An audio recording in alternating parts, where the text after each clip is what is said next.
السلام علیکم دوستو، آج 7 جولائی 2026 دن منگلوار ہے۔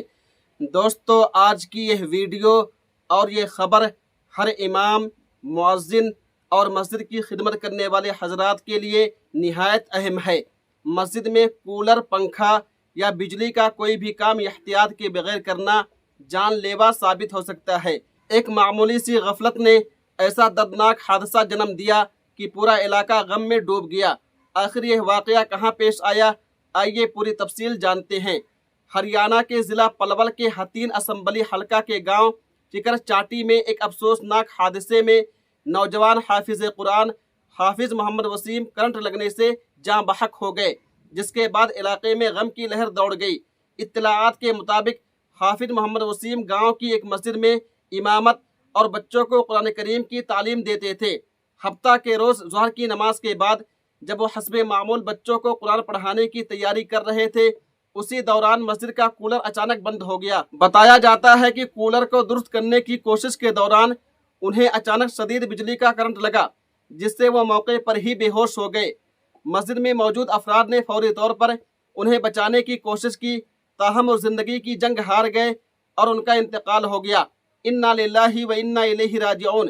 واقعے کی خبر ملتے ہی اہل خانہ، رشتہ داروں، علماء کرام اور مقامی لوگوں کی بڑی تعداد مسجد پہنچ گئی۔ نوجوان حافظ قرآن کی اچانک وفات پر ہر آنکھ اشک بار نظر آئی اور علاقے میں سوگ کا ماحول چھا گیا۔ علماء کرام اور سماجی شخصیات نے مرحوم کی دینی خدمات کو خراج عقیدت پیش کرتے ہوئے اللہ تعالیٰ سے ان کی مغفرت، جنت الفردوس میں اعلیٰ مقام اور پسماندگان کے لیے صبر جمیل کی دعا کی۔ اس افسوسناک خبر سے ہمیں کئی اہم سبق ملتے ہیں۔ مسجد میں بجلی، کولر، پنکھے یا کسی بھی برقی سامان کی مرمت خود کرنے کے بجائے ماہر الیکٹریشین سے کروانی چاہیے۔ اگر کبھی بجلی کا کام کرنا پڑے تو پہلے مین سوئچ مکمل طور پر بند کرنا ضروری ہے۔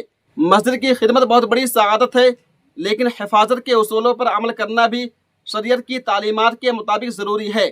زندگی کا کوئی بھروسہ نہیں، اس لیے ہر وقت نیک اعمال اور اللہ تعالیٰ کی اطاعت میں لگے رہنا چاہیے۔ مرحوم کے لیے دعائے مغفرت کریں اور اپنے ارد گرد مساجد میں بھی بجلی کے آلات کی حفاظت کا جائزہ لینے کی ترغیب دیں تاکہ آئندہ ایسے حادثات سے بچا جا سکے۔ اللہ تعالیٰ مرحوم کی مغفرت و بخشش فرمائے، ان کے درجات بلند فرمائے اور ہم سب کو ہر قسم کے حادثات سے محفوظ رکھے، آمین۔ دوستو اس ویڈیو کو زیادہ سے زیادہ شیئر کیجئے، زیادہ سے زیادہ اس خبر کو عام کیجئے اور کمنٹ باکس میں جا کر کے مرحوم کے لیے ایک دعائیہ کلمہ، ایک دعائیہ جملہ ضرور لکھیے۔ تب تک آپ ہمیں اجازت دیجیے، اللہ حافظ، اپنا خیال رکھیے گا۔